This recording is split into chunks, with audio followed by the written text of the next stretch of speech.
अंबारपुर के शांत गांव के ऊपर एक विशाल हवेली थी। यह कभी भव्य हुआ करता था, एक बीते युग का प्रमाण। अब यह एक भयानक सन्नाटे में डूबा हुआ था। स्थानीय लोग इसे भूतिया हवेली कहते थे। वे अजीब आवाजों और भयानक अपरिशंस की कहानियां सुनाते थे। हवेली डूबते सूरज के सामने एक सिलहूट के रूप में खड़ी थी। यह डर का प्रतीक था। कोई भी उसके पास जाने की हिम्मत नहीं करता था। उनका कहना था कि हवेली का इतिहास काला था। एक अमीर परिवार वहां रहता था, लेकिन एक ही रात में उन पर त्रासदी आ गई। परिवार एक ही रात में खत्म हो गया। गांव वालों का मानना था कि उनकी आत्माएं अभी भी हवेली में भटकती हैं। उन्होंने कहा कि परिवार शापित था। हवेली उनके दुखों का प्रमाण बनी रही। हवेली की खिड़कियां अंधेरी थीं, जैसे खाली आंखें बाहर घूर रही हों। नीचे सड़ते हुए पत्थर को प्रकट करते हुए पेंट छील रहा था। कभी सुंदर बगीचे ऊंचे और जंगली हो गए थे। कांटेदार झाड़ियों और लताओं ने कब्जा कर लिया था। हवेली के चारों ओर की हवा भय से भरी हुई थी। इसने किसी की भी रीढ़ की हड्डी को हिला दिया जो पास आने की हिम्मत करता था। हवेली के बारे में कहानियां अनंत थीं। कुछ ने कहा कि उन्होंने आधी रात को टिमटिमाती रोशनी देखी थी। दूसरों ने कसम खाई कि उन्होंने एक महिला के रोने की आवाज सुनी, लेकिन किसी ने जांच करने की हिम्मत नहीं की। डर बहुत मजबूत था। हवेली एक रहस्य बनी रही। यह एक ऐसी जगह थी जहां भय और अंधविश्वास का राज था।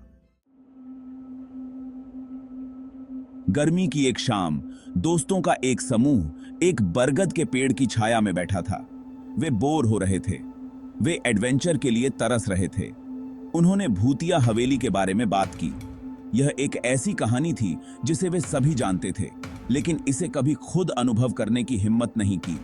उनमें से अजय था, जो समूह में सबसे बहादुर था। उसने उनके डर का मजाक उड़ाया।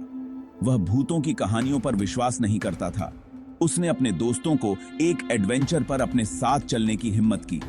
वे हवेली में एक रात बिताएंगे। वे साबित कर देंगे कि कहानियां अंधविश्वास के सिवा कुछ नहीं थीं। पहले तो उसके दोस्तों ने हिचकिचाया।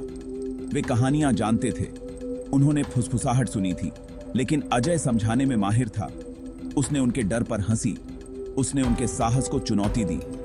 उसने उनसे कहा कि वे अपनी ही परछाई से डरते हैं। आखिरकार वे मान गए। उन्होंने एक समझौता किया। वे अपने डर का सामना एक साथ करेंगे। वे भूतिया हवेली में एक रात बिताएंगे। वे खुद देखेंगे कि कहानियां सच थीं या नहीं। वे अजय को गलत साबित करने की उम्मीद करते थे। वे अपने दिल में जानते थे कि वे एक बुरे सपने में चल रहे हैं। जैसे ही सूरज डूबने लगा, उन पर बेचैनी छा गई। उन्होंने हवेली की ओर देखा। यह उन पर मंडरा रहा था जैसे शिकार की प्रतीक्षा में एक शिकारी हो। समझौता हो गया था, लेकिन डर असली था। वे एक रेखा पार करने वाले थे। वे एक ऐसी दुनिया में प्रवेश करने वाले थे जिसे वे नहीं समझते थे।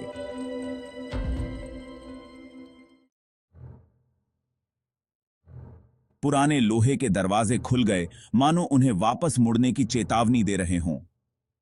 जैसे ही वे हवेली के मैदान में दाखिल हुए, हवा ठंडी होती गई। दमनकारी माहौल घुटन भरा था। वे अपने दिल की धड़कन की आवाज सुन सकते थे। पत्तों की सरसराहट से ही सन्नाटा टूट रहा था। हवेली अंधेरी और धूल भरी थी। हर कोने से मकड़ी के जाले लटके हुए थे। सड़ांध की गंध से हवा भारी थी। दोस्त सावधानी से चले। उनके कदम सन्नाटे में गूंज रहे थे। उन्होंने हर कमरे की खोज की। उनकी छाती में दिल तेज हो रहा था। हवा के एक झोंके ने खिड़की के एक कपाट को पटक दिया, जिससे वे कूद पड़े। अजय घबराहट से हंसा। अपने डर को छिपाने की कोशिश कर रहा था। उन्होंने अपनी बहादुरी साबित करने के लिए दृढ़ संकल्पित होकर दबाया। हवेली उनकी परीक्षा ले रही थी, उनके साहस से खेल रही थी। जैसे ही वे हवेली में गहराई से उतरे, उन्होंने एक धीमी फुसफुसाहट सुनी। वे रुक गए, अपनी सांस रोककर। उन्होंने गौर से सुना। फुसफुसाहट ऊपर की मंजिल से आ रही थी। उन्होंने एक दूसरे को देखा।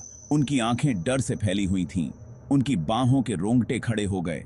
फुसफुसाहट आते ही चली गई, लेकिन इसने उन्हें हिलाकर रख दिया। हवेली अनदेखी गतिविधि से जीवंत थी। वे अकेले नहीं थे। वे सावधानी से भव्य सीढ़ियों पर चढ़ गए। उनके वजन के नीचे सीढ़ियां चरमरा गईं। जैसे ही वे उतरे, हवा ठंडी होती गई। गलियारे के अंत में एक धुंधली रोशनी टिमटिमा रही थी। इसने उन्हें अपनी ओर खींच लिया। जैसे ही वे पास आए, उन्होंने उसे देखा। एक सफेद रंग की साड़ी पहने एक महिला गलियारे के अंत में खड़ी थी। उसकी पीठ उनकी ओर थी। उसके लंबे काले बाल उसकी पीठ पर लहरा रहे थे। ऐसा लग रहा था जैसे वह खिड़की से बाहर देख रही हो। हेलो, अजय ने पुकारा। उसकी आवाज थोड़ी कांप रही थी। महिला नहीं मुड़ी। वह बिल्कुल स्थिर रही। दोस्तों ने घबराहट भरी नजरों से देखा। क्या यही वह भूत था जिसके बारे में उन्होंने इतना सुना था? अब डर साफ दिख रहा था। यह हवा में घने कोहरे की तरह लटका हुआ था। अजय ने एक कदम आगे बढ़ाया, फिर दूसरा। क्या तुम मुझे सुन सकती हो? उसने पूछा। उसकी आवाज मुश्किल से फुसफुसाहट थी। महिला धीरे धीरे मुड़ी। उसका चेहरा पीला और खींचा हुआ था। उसकी आंखें गहरे दुख से भरी हुई थीं। दोस्त हांफने लगे। वह सुंदर थी, लेकिन उसके बारे में एक अलौकिक गुण था जिसने उन्हें हड्डी तक ठंडा कर दिया। वह इस दुनिया की नहीं थी।